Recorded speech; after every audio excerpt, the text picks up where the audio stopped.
Then the Lord said to Joshua, "Say to the sons of Israel, appoint the cities of refuge, of which I spoke to you through Moses, that the manslayer who kills any person without intent or unwittingly may flee there. They shall be for you a refuge from the avenger of blood. He shall flee to one of these cities, and shall stand at the entrance of the gate of the city, and explain his case to the elders of that city. Then they shall take him into the city, and give him a place, and he shall remain with them. And if the avenger of blood pursues him, they shall not give up the slayer into his hand, because he killed his neighbor unwittingly, having had no enmity against him in times past. And he shall remain in that city until he has stood before the congregation for judgment, until the death of him who is high priest at that time. Then the slayer may go again to his own town and his own home, to the town from which he fled." So they set apart Kadesh in Galilee, in the hill country of Naphtali, and Shechem, in the hill country of Ephraim, and Kirath Araba, that is, Hebron, in the hill country of Judah, and beyond the Jordan east of Jericho. They appointed Bezer, in the wilderness on the tableland, from the tribe of Reuben, and Ramoth in Gilead, from the tribe of Gad, and Golan in Bashan, from the tribe of Manasseh.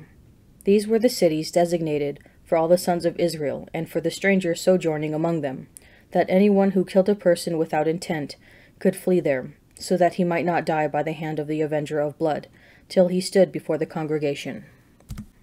Then the heads of the fathers' houses of the Levites came to Eleazar the priest, and to Joshua the son of Nun, and to the heads of the fathers' houses of the tribes of the sons of Israel. And they said to them at Shiloh, in the land of Canaan, "The Lord commanded through Moses that we be given cities to dwell in, along with their pasture lands for our cattle." So by command of the Lord, the sons of Israel gave to the Levites the following cities and pasture lands out of their inheritance. The lot came out for the families of the Kohathites. So those Levites, who were descendants of Aaron the priest, received by lot from the tribes of Judah, Simeon, and Benjamin 13 cities. And the rest of the Kohathites received by lot from the families of the tribe of Ephraim, from the tribe of Dan, and the half-tribe of Manasseh 10 cities. The Gershonites received by lot from the families of the tribe of Issachar, from the tribe of Asher, from the tribe of Naphtali, and from the half-tribe of Manasseh, in Bashan 13 cities. The Merarites, according to their families, received from the tribe of Reuben, the tribe of Gad, and the tribe of Zebulun 12 cities. These cities and their pasture lands the sons of Israel gave by lot to the Levites, as the Lord had commanded through Moses. Out of the tribe of Judah and the tribe of Simeon they gave the following cities mentioned by name, which went to the descendants of Aaron, one of the families of the Kohathites, who belonged to the Levites. Since the lot fell to them first, they gave them Kirath Araba, Arba being the father of Anak, that is Hebron, in the hill country of Judah, along with the pasture lands around about it. But the fields of the city and its villages had been given to Caleb the son of Jephunneh as his possession. And to the descendants of Aaron the priest they gave Hebron, the city of refuge for the slayer, with its pasture lands, Libnah with its pasture lands, Jatir with its pasture lands, Eshtemoh with its pasture lands, Holon with its pasture lands, Debir with its pasture lands, Ayin with its pasture lands, Juttah with its pasture lands, Bethshemesh with its pasture lands. 9 cities out of these 2 tribes. Then out of the tribe of Benjamin, Gibeon with its pasture lands, Geba with its pasture lands, Anathoth with its pasture lands, and Almon with its pasture lands.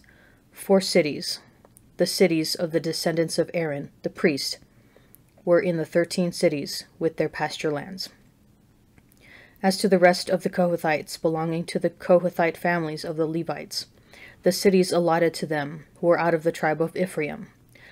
To them were given Shechem, the city of refuge for the slayer, with its pasture lands in the hill country of Ephraim, Gezer with its pasture lands, Kibzaim with its pasture lands, Betharon with its pasture lands, 4 cities. And out of the tribe of Dan, Eltiki was its pasture lands, Gibbethon with its pasture lands, Aijalon with its pasture lands, Gathrimmon with its pasture lands, 4 cities.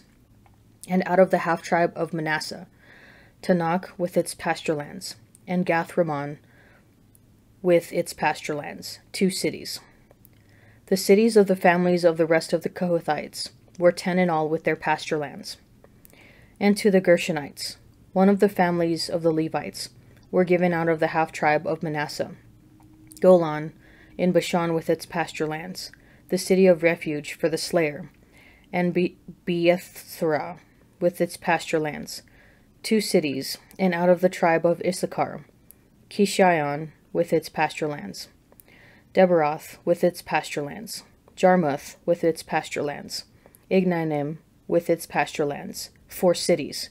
And out of the tribe of Asher, Mishal with its pasture lands, Abdon with its pasture lands, Helkath with its pasture lands, and Rehob with its pasture lands, 4 cities. And out of the tribe of Naphtali, Kadesh in Galilee with its pasture lands, the city of refuge for the slayer, Hamathdor with its pasture lands, and Kartan with its pasture lands, 3 cities. The cities of the several families of the Gershonites were in all 13 cities with their pasture lands. And to the rest of the Levites, the Merarite families, were given out of the tribe of Zebulun, Jokneam with its pasture lands, Karthoth with its pasture lands, Dimnah with its pasture lands, Nahalal with its pasture lands, 4 cities. And out of the tribe of Reuben, Bezer with its pasture lands, Jahaz with its pasture lands, Kedemoth with its pasture lands, and Mephath with its pasture lands, 4 cities. And out of the tribe of Gad, Ramoth in Gilead with its pasture lands, the city of refuge for the slayer, Mahanaim with its pasture lands, Heshbon with its pasture lands, Jazer with its pasture lands, 4 cities in all. As for the cities of the several Merarite families, that is, the remainder of the families of the Levites, those allotted to them were in all 12 cities. The cities of the Levites in the midst of the possession of the sons of Israel were in all 48 cities with their pasture lands. These cities had each its pasture lands round about it. So it was with all these cities. Thus the Lord gave to Israel all the land which he swore to give to their fathers, and have taken possession of it. They settled there. And the Lord gave them rest on every side, just as he had sworn to their fathers. Not one of all their enemies had withstood them, for the Lord had given all their enemies into their hands.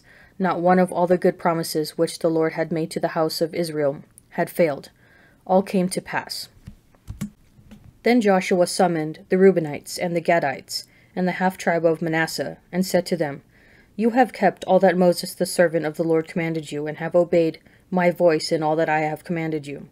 You have not forsaken your brethren these many days, down to this day, but have been careful to keep the charge of the Lord your God. And now the Lord your God has given rest to your brethren, as he promised them.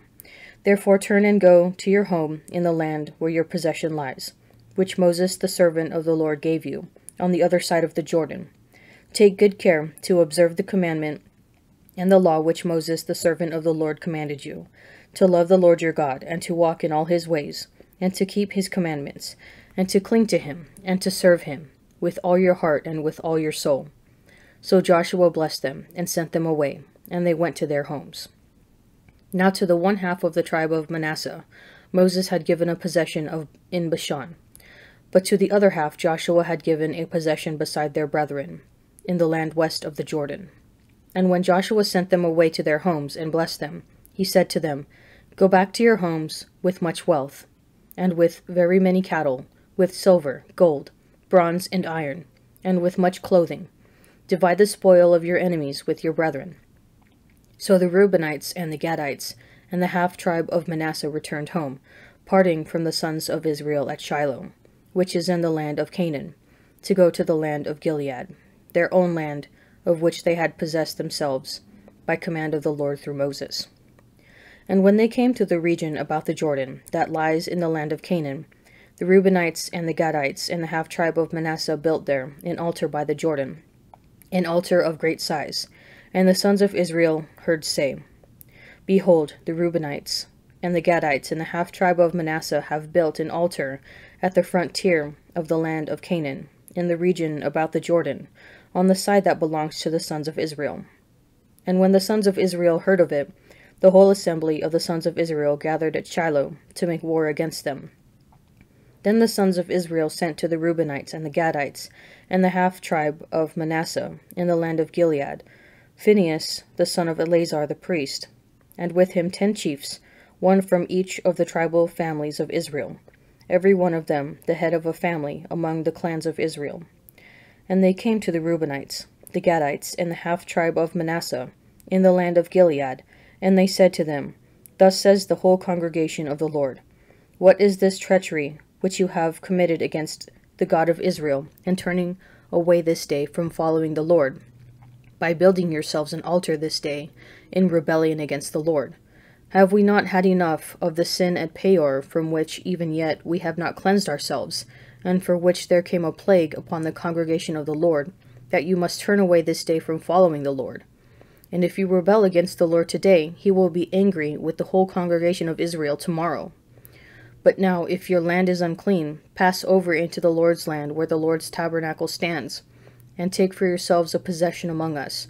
Only do not rebel against the Lord, or make us as rebels by building yourselves an altar, other than the altar of the Lord our God.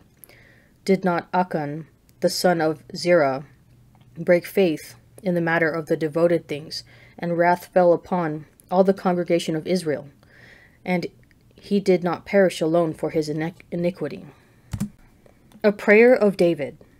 Incline your ear, O Lord, and answer me, for I am poor and needy. Preserve my life, for I am godly. Save your servant who trusts in you. You are my God. Have mercy on me, O Lord. For to you do I cry all the day. Gladden the soul of your servant, for to you, O Lord, do I lift up my soul. For you, O Lord, are good and forgiving, abounding in mercy to all who call on you. Give ear, O Lord, to my prayer. Listen to my cry of supplication. In the day of my trouble I call on you, for you do answer me.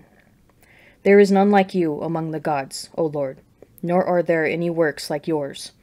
All the nations you have made shall come and bow down before you, O Lord, and shall glorify your name. For you are great and do wondrous things. You alone are God. Teach me your way, O Lord, that I may walk in your truth. Unite my heart to fear your name. I give thanks to you, O Lord my God, with my whole heart, and I will glorify your name forever. For great is your merciful love toward me. You have delivered my soul from the depths of Sheol. O God, insolent men have risen up against me. A band of ruthless men seek my life, and they do not set you before them. But you, O Lord, are a God merciful and gracious, slow to anger and abounding in mercy and faithfulness. Turn to me and take pity on me. Give your strength to your servant, and save the son of your handmaid. Show me a sign of your favor, that those who hate me may see me and be put to shame. Because you, Lord, have helped me and comforted me. Now when Jesus returned, the crowd welcomed him, for they were all waiting for him. And there came a man named Jairus, who was a ruler of the synagogue, and falling at Jesus' feet, he begged him to come to his house, for he had an only daughter, about 12 years of age, and she was dying. As he went, the people pressed round him. And a woman who had a flow of blood for 12 years, and had spent all her living upon physicians, and could not be healed by anyone, came up behind him, and touched the fringe of his garment, and immediately her flow of blood ceased. And Jesus said, Who was it that touched me? When all denied it, Peter said, Master, the multitudes surround you, and press upon you. But Jesus said, Someone touched me, for I perceive that power has gone forth from me. And when the woman saw that she was not hidden, she came trembling, and falling down before him, declared in the presence of all the people why she had touched him, and how she had been immediately healed. And he said to her, Daughter, your faith has made you well. Go in peace. While he was still speaking, a man from the ruler's house came and said, Your daughter is dead. Do not trouble the teacher any more. But Jesus, on hearing this, answered him, Do not fear, only believe, and she shall be well. And when he came to the house, he permitted no one to enter with him, except Peter and John and James, and the father and mother of the child. And all were weeping and bewailing her. But he said, "Do not weep, for she is not dead, but sleeping." And they laughed at him, knowing that she was dead. But taking her by the hand he called, saying, "Child, arise." And her spirit returned, and she got up at once. And he directed that something should be given to her to eat. And her parents were amazed, but he charged them to tell no one what had happened. I am poor and needy. This is always our stance before God. We have nothing to offer the Almighty. No matter our accomplishments, we are mere creatures, wholly dependent on Him for our next breath. Yet sometimes we forget just how helpless we are without Him. In the reading from Luke's Gospel for today, we find two intertwined stories in which individuals come face to face with their own dependence. On the one hand, a father comes to Jesus on behalf of his gravely ill daughter. On the other, a woman with a chronic hemorrhage, which makes her ritually impure and therefore excludes her from temple worship, reaches out to touch Jesus. Both of these people are humble enough to acknowledge their need and yet bold enough to ask Jesus for help. That combination, humility and courage, gives us insight into the seemingly imbalanced prayer of the psalmist. First, he describes his plight with what sounds like despair, but then he suddenly shifts into expressing his overwhelming confidence in the Lord. There is none like you among the gods, O Lord. Are you humble enough to admit your helplessness and yet bold enough to ask Jesus for help?